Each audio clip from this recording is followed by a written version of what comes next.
Hey everyone, welcome to our channel Universal Laws. This is lecture number 5 of MP Land Revenue Code. जैसा कि आप जानते होंगे कि आपका जो MP का प्रीलिम्स एग्ज़ाम है that is scheduled on 6th of May and I hope कि आपकी प्रिपरेशन बहुत अच्छे से चल रही होगी and this is lecture number 5. Previous lectures में हम डिस्कस कर चुके हैं चैप्टर 5 तक.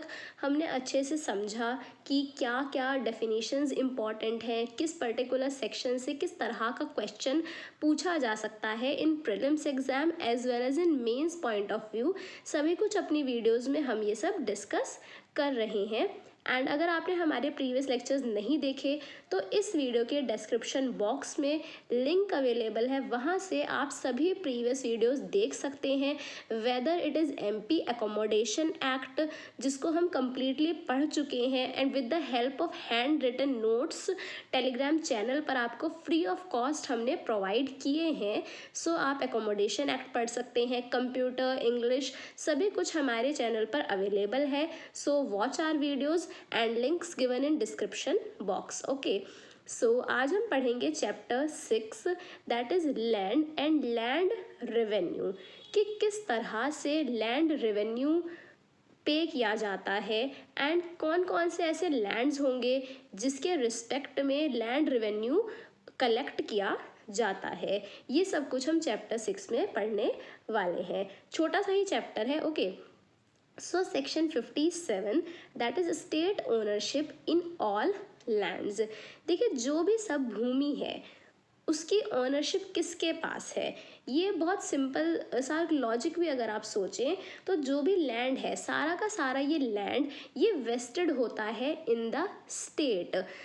जो मेन ऑनरशिप है किसी भी लैंड की that is of the state. अगर आपके पास भी आपका जो घर है वो आपने किससे लिया है, so the main sole ownership is that of the state. Okay, and सभी जो लैंड है, देखिए सेक्शन 57 यही कहता है कि सारा जो लैंड है वो स्टेट गवर्नमेंट का ही होता है. एंड ऐसा समझा जाएगा कि आपके पास जो वो ओनरशिप आई है वो आपको स्टेट से मिली है ना.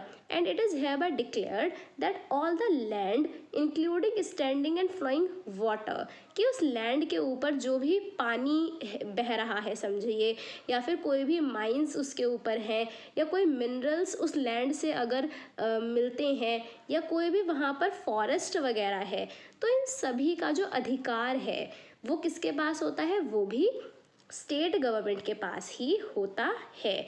कि सपोज़ किसी लैंड में खुदाई की जाती है और वहाँ से मिनरल्स निकलते हैं, तो वो जो मिनरल्स का अधिकार है वो भी प्राइमरी किसका होगा, स्टेट गवर्नमेंट का रहेगा.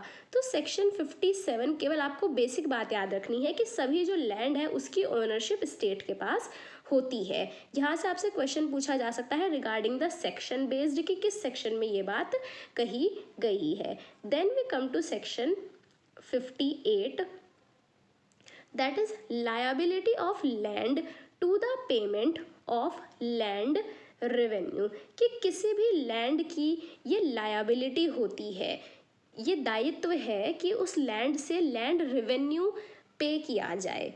ओके, सो देखिए सेक्शन 58 क्या कहता है कि अगर किसी भी पर्सन के पास कोई लैंड है तो समझा जा रहा है कि वो लैंड आपको स्टेट से मिला है एंड इसीलिए आपकी ये ड्यूटी है कि आप उस लैंड के रिस्पेक्ट में रेवेन्यू भी पे करेंगे. But there are certain exceptions. And question भी देखिए वहीं से पूछे जाते हैं जहाँ पर कुछ एक्सेप्शन आ जाता है. तो यहाँ पर आपको एक्सेप्शंस याद रखने हैं कि यहाँ पर लिखा हुआ है कि unless and until that land is exempted from such liability. यदि लैंड रेवेन्यू पे करने की जो लायबिलिटी है उस लायबिलिटी से यदि किसी भी लैंड को एग्जेम्प्ट किया गया है, मतलब उसे एक तरह से छूट प्रदान की गई है कि आप कि इस लैंड के रिस्पेक्ट में आपको रेवेन्यू पे करने की ज़रूरत नहीं है. और ये एग्जेम्पशंस कौन करेगा, स्टेट गवर्नमेंट ही कोई इस तरीके की एग्जेम्पशंस कर सकता है. कि अगर स्टेट गवर्नमेंट ने ही नोटिफाई किया है कि ये कुछ ऐसे पर्टिकुलर लैंड्स हैं जिनके रिस्पेक्ट में रेवेन्यू पे करने की ज़रूरत नहीं है, तो इसका मतलब उन लैंड को एक तरह से एग्जेम्प्ट किया गया है, उन्हें छूट प्रदान की गई है। ओके, सेकंड यहाँ पर पॉइंट आपको याद रखना है रिगार्डिंग एनी स्पेशल ग्रांट, कि यदि कोई इस तरह की स्पेशल ग्रांट है या कोई इस तरह का कॉन्ट्रैक्ट है जिसके बेसिस पर एग्जेम्पशंस प्रोवाइड किए गए हैं बाय द स्टेट नोटिफिकेशन, सो इस तरह के लैंड को भी एग्जेम्प्ट किया गया है कि इन सिचुएशंस में आपको रेवेन्यू पे करने की ज़रूरत नहीं है। ओके, तो यहाँ से आपको जो एक्सेप्शन वाला पार्ट है यहाँ से चीज़ें याद रखनी होंगी। Okay, now we come to section 58A, that is exemption from payment of land revenue. Section 58 में जो हमने पढ़ा उसी चीज़ को आगे कंटिन्यू किया गया है इन सेक्शन 58A, कि हमने 58 में ये बात पढ़ी कि स्टेट गवर्नमेंट चाहे तो किसी पर्टिकुलर लैंड को एग्जेम्प्ट कर सकती है। अब 58A आगे क्या बताता है कि किस तरह के लैंड को एग्जेम्प्ट किया गया है या किस तरह के लैंड को एग्जेम्प्ट किया जा सकता है by the state government. 58A के रिस्पेक्ट में एक बात आप याद रखेंगे कि दिस सेक्शन इज सब्स्टिट्यूटेड, इस सेक्शन में सब्स्टिट्यूशन हुआ है इन ईयर 2018। ओके, एंड यहाँ पर देखिए आपको ये 2 पॉइंट्स याद रखने हैं कि no land revenue shall be payable in respect of, कि इस 2 तरह के लैंड के लिए रेवेन्यू पे करने की ज़रूरत नहीं है। किस तरह के लैंड्स के लिए? पहला, कोई ऐसी holding up to 2 hectares used exclusively for the purpose of agriculture. अगर कोई ऐसा लैंड है जिसको पूरी तरह से केवल और केवल एग्रीकल्चर के पर्पस के लिए ही यूज़ किया जा रहा है, और वो कितना होना चाहिए? 2 हेक्टेयर तक का होना चाहिए। मीन्स मैक्सिमम आपको यहाँ पर लिमिट दी गई है कि अप टू 2 हेक्टेयर्स अगर कोई ऐसा लैंड है तो उसको एग्जेम्प्ट किया जा सकता है। And second is such other land used for non agriculture purpose. तो पहला तो आपने देखा कि एग्रीकल्चर पर्पस का लैंड है और जो कि 2 हेक्टेयर तक का होना चाहिए। सेकेंड पॉइंट अब क्या बात करता है कि अगर कोई नॉन एग्रीकल्चर पर्पस का लैंड है तो उसमें स्टेट गवर्नमेंट के पास ये पूरा अधिकार है कि स्टेट गवर्नमेंट को जैसा सही लगे उस हिसाब से स्टेट गवर्नमेंट नोटिफिकेशन में नोटिफाई कर सकता है। ओके, तो आपको यहाँ पर ये मेनली जो 2 हेक्टेयर्स वाली लिमिट है ये आपसे प्रीलिम्स में पूछी जा सकती है। Next we come to section 59, that is land revenue according to the purpose for which land is used, कि रेवेन्यू जो है वो कलेक्ट किया जाएगा उस पर्पस के अकॉर्डिंग जिसके लिए लैंड का यूज़ किया जा रहा है, कि जिस पर्टिकुलर ऑब्जेक्ट के लिए, जिस काम के लिए आप उस भूमि का इस्तेमाल कर रहे हैं उस काम के अनुसार ही ये देखा जाएगा कि कितना रेवेन्यू उस लैंड से वसूला जाए। ओके, एंड सेक्शन 59 भी याद रखेंगे कि ये भी 2018 से सब्स्टिट्यूट हुआ है। सो सेक्शन 59 में देखें क्या लिखा हुआ है कि सबसे पहले ये देखा जाएगा कि वो लैंड किस पर्टिकुलर ऑब्जेक्ट के लिए यूज़ हो रहा है, कि एग्रीकल्चर पर्पस के लिए यूज़ हो रहा है या ड्वेलिंग हाउस है। ड्वेलिंग हाउस बेसिकली जहाँ पर लोग रहते हैं, अपने एक तरह से रहने के लिए यूज़ हो रहा है, या एजुकेशनल पर्पस के लिए यूज़ हो रहा है, या किसी कॉमर्शियल पर्पस के लिए। मीन्स वहाँ पर कोई आपने इंडस्ट्री लगाई है, कोई इस तरह का बिजनेस आप कर रहे हैं। ओके, या कोई माइंस मिनरल से रिलेटेड इंडस्ट्रियल पर्पस के लिए यूज़ हो रहा है। सो बेसिकली ये देखा जाएगा कि उस लैंड को किस पर्पस के लिए यूज़ किया जा रहा है, एंड उस यूज़ के अकॉर्डिंग ही ये डिसाइड किया जाएगा कि कितना रेवेन्यू उस लैंड से लिया जाए। ओके, अब यहाँ से आपका एक और क्वेश्चन आता है regarding the diversion of purpose और द डाइवर्जन ऑफ लैंड। तो अगर आपसे क्वेश्चन पूछा जाए कि डाइवर्जन से रिलेटेड हमें रूल्स या प्रोविजन कहाँ देखने को मिलते हैं, तो आप सेक्शन 59 को ही मार्क करेंगे। एंड मेंस के पॉइंट ऑफ व्यू से भी आपसे ये क्वेश्चन बनता है इन योर मेंस एग्जाम की related to the diversion of purpose. देखिए क्या लिखा हुआ है यहाँ पर कि अगर कोई भी ऐसा लैंड है जिसको किसी एक पर्पस के लिए असेस किया गया, असेस इज बेसिकली जो हमने अभी पहले पढ़ा कि डिफरेंट पर्पस के अकॉर्डिंग देखा जाएगा कि कितना रेवेन्यू उस लैंड से वसूला जाए। सो जब ये देख लिया गया यानी कि लैंड का असेसमेंट कर लिया गया कि कितना रेवेन्यू हमें कलेक्ट करना है, पर उसके बाद क्या होता है, जिस पर्पस के लिए हमने असेसमेंट किया था वो पर्पस ही अब डाइवर्ट हो जाता है, मींस चेंज हो जाता है। अब लैंड को किसी अन्य पर्पस के लिए यूज़ किया जाने लगा कि सपोज पहले वो एग्रीकल्चर लैंड था, जिस समय असेसमेंट हुआ उस समय वो एग्रीकल्चर लैंड था, पर बाद में क्या हुआ, वहाँ पर एक तरह से कोई इंडस्ट्री सेटअप कर दी गई, तो इसका मतलब उसका जो पर्पस था अब वो डाइवर्ट हो गया।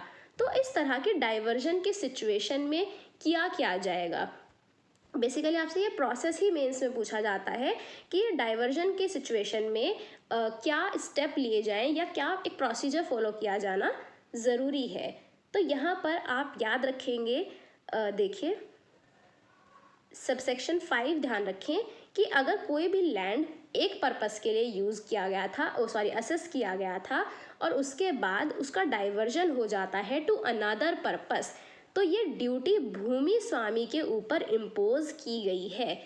याद रखेंगे प्रीलिम्स पॉइंट ऑफ व्यू से कि किसकी ड्यूटी बनती है, भूमि स्वामी की ये ड्यूटी है कि भूमि स्वामी क्या करेगा, कंप्यूट करेगा प्रीमियम एंड रीअसेस करेगा लैंड रेवेन्यू को, कि भूमि स्वामी क्या करेगा, खुद से एक दोबारा से असेसमेंट करेगा according to the new purpose, यानी जिस पर्पस के लिए अब उसका लैंड यूज हो रहा है उस पर्पस के अकॉर्डिंग वो खुद देखेगा कि कितना लैंड रेवेन्यू पे किया जाना चाहिए, एंड इस तरह से लैंड रेवेन्यू का असेसमेंट किया जाएगा बाय द भूमि स्वामी। अब भूमि स्वामी ने खुद से असेसमेंट कर लिया, उसके बाद वो क्या करेगा, इस बारे में एक रिटन इंटीमेशन देगा to the sub divisional officer. Sub divisional officer को इन्फॉर्म किया जाएगा कि जो मेरा लैंड था वो पहले किसी अन्य पर्पस के लिए असेस हुआ था, लेकिन अब पर्पस मेरा डाइवर्ट हो गया है। सो इस डाइवर्जन के बारे में सब डिविजनल ऑफिसर को लिखित रूप से इन्फॉर्म किया जाएगा बाय द भूमि स्वामी। ओके, एंड ऑल्सो वो ये भी बताएगा कि वो कौन सी पर्टिकुलर डेट है जिस डेट से वो डाइवर्जन हुआ है। ओके, एंड देन उसके बाद जो भी भूमि स्वामी ने खुद से असेसमेंट किया था और एक अमाउंट उसने कैलकुलेट किया था, तो उस अमाउंट को भी वो अपने इंटीमेशन के साथ साथ पे कर देगा to the sub divisional officer कि मेरे अनुसार इतना रेवेन्यू मेरा बनता है और मैं इतना रेवेन्यू आपको पे कर रहा हूँ। Then it becomes the duty of sub divisional officer कि सब डिविजनल ऑफिसर ये देखेगा कि क्या जो रेवेन्यू का अमाउंट पे किया गया है या डिपॉजिट किया गया है बाय द भूमि स्वामी, क्या वो कम है या ज़्यादा है या एकदम सही है। ठीक है, क्योंकि ऐसा पॉसिबल है कि जो भूमि स्वामी है उसने जो असेसमेंट किया हो वो ज़्यादा कर दिया हो और सब डिविजनल ऑफिसर के अकॉर्डिंग जो अमाउंट है वो कम बैठ रहा है, तो ऐसे सिचुएशन में जो एक्स्ट्रा पैसे हैं उन्हें रिटर्न कर दिया जाएगा टू द भूमि स्वामी। और यदि ऐसा प्रतीत होता है कि जो सब डिविजनल ऑफिसर है वो जब इंक्वायरी करेंगे और उन्हें ऐसा अगर लगता है कि जो भूमि स्वामी ने अमाउंट खुद से कैलकुलेट किया, खुद से जो असेसमेंट किया, वो असेसमेंट का जो अमाउंट है वो कम है और हमारे अकॉर्डिंग थोड़ा और अमाउंट अभी बचता है जो कि भूमि स्वामी को पे करना चाहिए, तो भूमि स्वामी को 60 डेज का टाइम पीरियड दिया जाएगा और 60 दिनों के अंदर अंदर भूमि स्वामी को बचा हुआ अमाउंट भी पे करना होगा। Okay, then we come to, यहाँ पर एक और पॉइंट आपको याद रखना है under subsection 9 regarding this penalty. ये आपसे प्रीलिम्स में पूछा जा सकता है कि कितना पेनल्टी यहाँ पर इम्पोज की जा सकती है। तो यदि जो हम बार बार पढ़ रहे हैं कि भूमि स्वामी की ड्यूटी है कि वह सब डिविजनल ऑफिसर को इन्फॉर्म करेगा, पर अगर भूमि स्वामी अपनी ये ड्यूटी परफॉर्म नहीं करता है, भूमि स्वामी सब डिविजनल ऑफिसर को इन्फॉर्म ही नहीं करता है, तो ऐसी सिचुएशन में क्या किया जाएगा, भूमि स्वामी के ऊपर एक पेनल्टी इम्पोज की जा सकती है which is equal to 50% of the amount payable. 50% amount जो है एज अ पेनल्टी उसके ऊपर इम्पोज किया जा सकता है।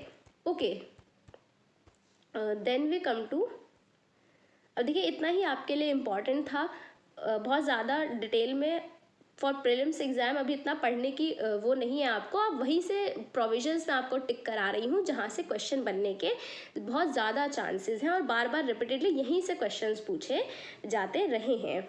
Okay, now we come to 59A, that is assessment when to take effect. So 59A and 59B भी इतना इम्पॉर्टेंट नहीं है, केवल आप जो है इनका हेडिंग पॉइंट ऑफ व्यू से इन्हें याद रखेंगे। Okay, so we come to section 60, that is assessment of the unassessed land। कोई भी ऐसा लैंड जिसका असेसमेंट नहीं किया गया है, मतलब असेसमेंट बेसिकली क्या कि जो उसका रेवेन्यू है उसे निर्धारित नहीं किया गया है, डिसाइड नहीं किया गया है, तो ऐसी सिचुएशन में किस तरह से उसका असेसमेंट किया जाएगा या कौन असेस करेगा। तो ये बहुत छोटा सा क्वेश्चन प्रीलिम्स में बन सकता है कि अनअसेस्ड लैंड को असेस करने का जो अधिकार है वो किसको दिया गया है। सो देखिए यहाँ पर कलेक्टर को ये पावर दी गई है, या इससे कि कलेक्टर के ऊपर ये ड्यूटी इम्पोज की गई है कि अगर कोई भी ऐसा लैंड है जिसका असेसमेंट नहीं किया गया है, सो उसका जो असेसमेंट है वो कौन करेगा, कलेक्टर के द्वारा किया जाएगा। ओके, सिर्फ यहाँ पर आपको कलेक्टर जो टर्म है वो याद रखना है। सो दिस वाज चैप्टर 6 जो कि हमने कम्प्लीटली डिस्कस किया। आई होप, और ये छोटा सा वीडियो रहा, आई होप आपको ये वीडियो हेल्पफुल लगा होगा। अगर आपको वीडियो हेल्पफुल लगा है so do hit the like button, because आपका मोटिवेशन ही हमारे लिए एक इम्पॉर्टेंट सोर्स है जो कि हमें मोटिवेट करता है कि हम आपके लिए इस तरह के वीडियोस लाते रहें। So do support our channel and share this video with your friends. Also you can subscribe our channel and press the bell icon, ताकि आपको सभी अपकमिंग वीडियोस के नोटिफिकेशन टाइम टू टाइम मिलते रहें। And thank you, stay tuned with us. Upcoming videos में भी हम जल्दी जल्दी इस एक्ट को पढ़ेंगे ताकि एग्ज़ाम से पहले एक बार हम इसका रिवीजन भी अच्छे से कर सकें। सो thank you, stay tuned with us।